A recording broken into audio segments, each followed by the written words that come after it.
To Ukraine now, where soldiers on the front lines face long days and weeks in the trenches. Some have turned to poetry, recording their feelings and experiences of combat directly onto their phones. And as DW correspondent Sonia Phalnikar reports, their work is resonating with Ukrainians back home. Now I often think about the disappointment that the world turned out to be nothing like I imagined it would. That every war ends with a walk to the cemetery. Dmytro Lazutkin is part of Ukraine's new generation of military poets, using free verse to document the raw realities of war. Tonight, he's at a Christmas Eve event at a club in Kyiv. Dmytro was a poet and journalist before the war. He joined a frontline brigade last summer and wrote on his phone during breaks in the fighting. Every poem broke through my silence. Serving in a unit on the battlefield is basically a constant attempt to order the chaos that's happening around you and the chaos that's inside you. It's creating a new world with this chaos. It's a search for some harmony, some music, where there is no music. Dmytro, who was recently appointed as a spokesman for the Defense Ministry, says his poetry channels the daily tragedies of Ukraine's grinding conflict.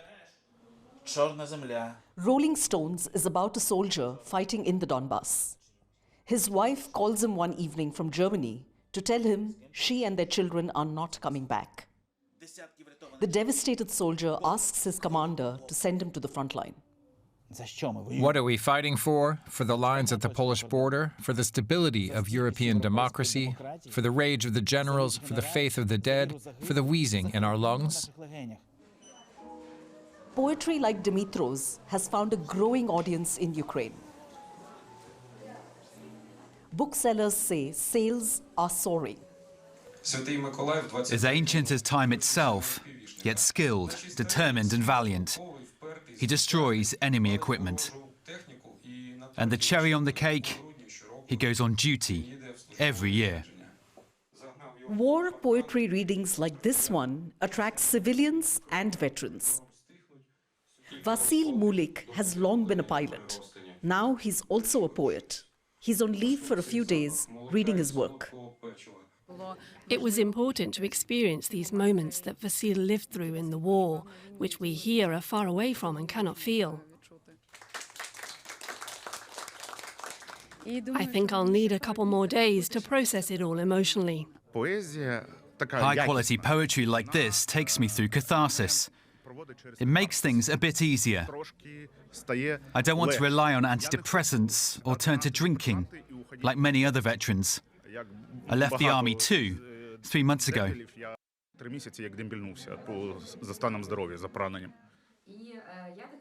Tatiana Lasova is a poet and organizer. She set up these readings last year, even co-organizing a big event with some soldier poets joining from the front lines. Many poets became soldiers, and many soldiers became poets during the full-scale war. You realize that poetry is being created right now during the war before your eyes. Yarina Chornohus was a poet before signing up as a combat medic. This is my comrades, this is our position. She writes from the front lines. The world has rallied for the defense of this land. And even if there is something after this, even then, we will probably never truly need anything else. She nearly stopped completely when several of her colleagues were killed in the first months of the full-scale invasion. When you are silent about very tough stuff, this silence make these terrible things of war much bigger. But when you can talk about this, when you can talk and write poetry even about the hardest experience, it means it could be survived. So poetry definitely makes us stronger. Stronger, but still vulnerable. Many of Yarina's fellow war poets have been killed. One of the most famous was Maxim Krizov. He died in combat near Kharkiv last year. Yeah, it was painful for me as for all of the society. His loss was very, very, very, very hard for all of us. Maxim Krizov is buried here in his hometown of Rivne. A street in Kyiv is named in his honor. It will be left to other soldier poets to document the rest of the war and one day its end. Let's welcome Ostap Slyvynsky. He's a poet, a writer, translator, literary critic, and also the vice president of the cultural and human rights organization PEN Ukraine. Welcome to DW. Now, it's sometimes said that suffering makes for better love songs.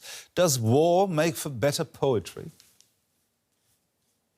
Hello. I would say it makes different poetry, but I'm not sure whether it makes better poetry. The changes which war introduces to poetry are concreteness, some clearness of its message. It starts avoid ambiguity, because ambiguity, which is a basis for metaphor, can be really dangerous during wartime. Wartime needs clarity. But whether it's better poetry, I don't know. It's more important for the poets themselves, because especially for those poets who are at the front line, because it's a very important connector for them, the instrument which allows them not to feel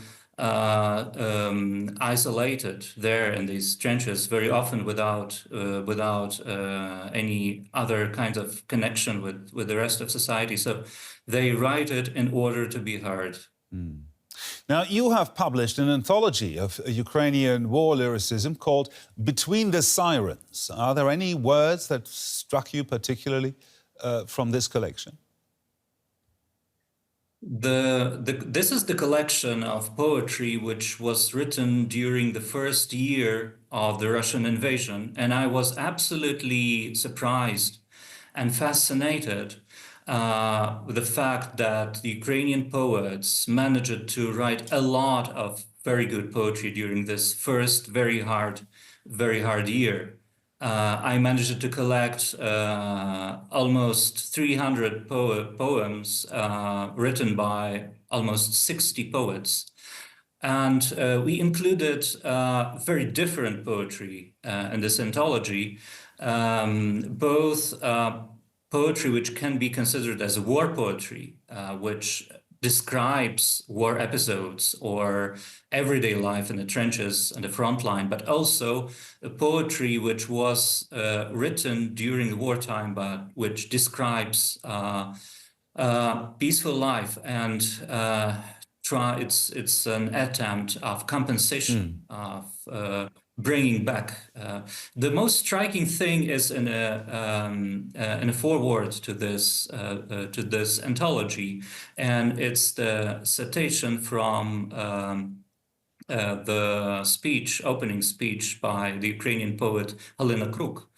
She wrote that she would like poetry to be able to kill.